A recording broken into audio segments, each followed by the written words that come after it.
Hi everyone, I'm going to show you how to add an itinerary to the website.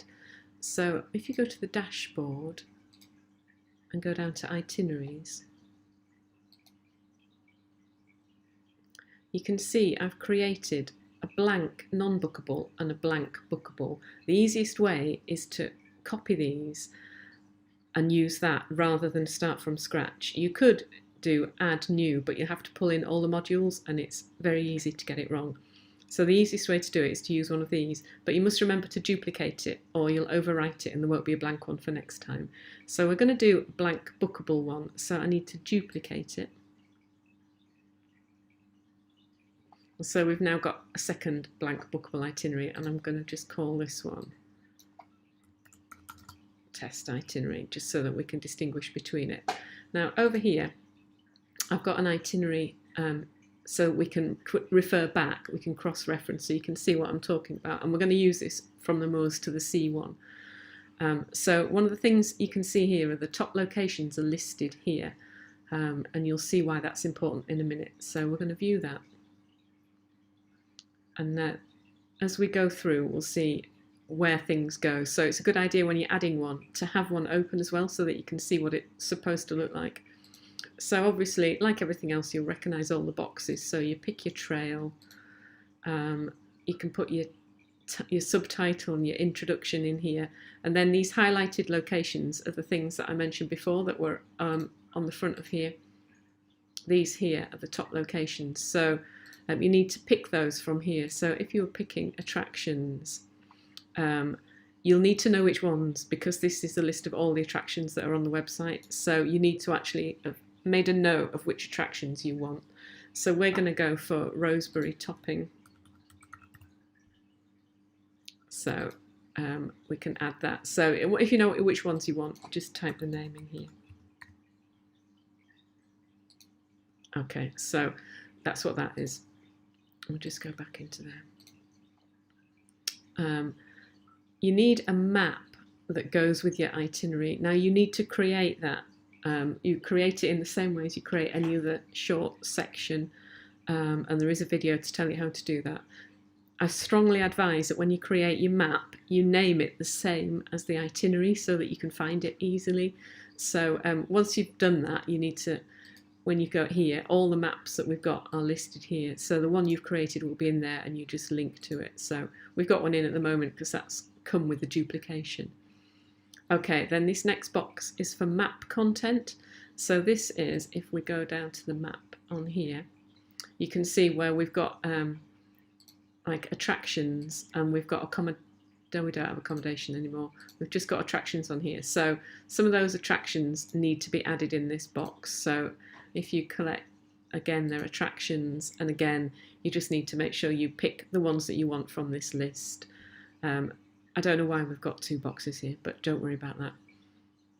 Okay, then the rest of it is content. So if you look, we've got content here, we've got images, we've got content here. So you just need to cross-reference and work out exactly what you put in, and we've got some help here by telling you it's a summary intro, summary description.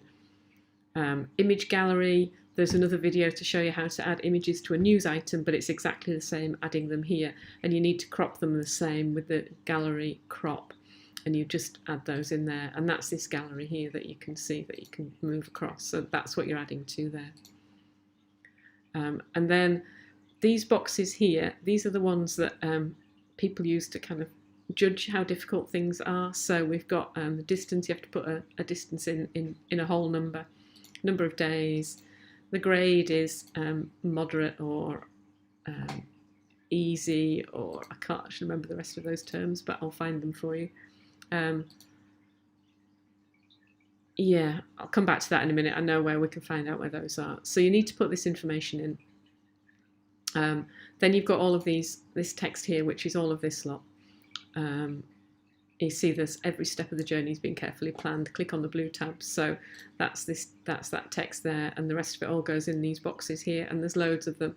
So it's kind of, you get a question and then you get an answer. So the question will be something like accommodation, and that's the answer. So that's how you put it in. And there's masses of that. And then all the way down to travel, food and drink, maps and guidebooks. Then at the bottom, we need to pick 2 itineraries or 3 itineraries that might interest the person. So we need 3 because it looks better on the page. So when you get down to this box, all the other itineraries are listed here, and just pick 3 that you think might be relevant. And then the only other thing that you need to do is, if we go right back up to the top, on this side panel, and this is important to do, otherwise it won't appear in the search facility, is fill in these boxes here. So we've got, what's the signage like on the route? I think generally they're all well signed, so I think we stick with well signed. Number of days, again, is just a number. Distance is a number in kilometres. The difficulty rating, this is where we've got a tick down list, so it's gentle, moderate or challenging. So whatever you put in here, you need to make sure you also put in that other box. And same for landscape type. So we've got these ones here, by water, high hills and moorland. You can pick more than one of these, so quite a lot of them can be by water. If it's the Cleveland Way, which this one is, you'd have high hills and moorland, and you might have connecting towns and villages, depending, or whatever. And then the theme, pick whichever one. There's only one of these, so whichever you think will go for coastal, but that's just an example. So you'd need to go back to this box here and make sure that the content that you've put up there matches what you put in this box. And then you're done. And then you just publish it and you can have a look at it. I'm not going to publish it because it will look awful, but if I save it, this is saving it as a draft, so it's not visible on the website. So if we now go back into itineraries in the dashboard, you can see test itineraries here, and we can edit it. So you can always work on it a bit and then save it and go back to it before you publish it to the website. And then when you're ready to publish it, you just go back in and press publish, and then that's done. So that is how you add an itinerary to the website.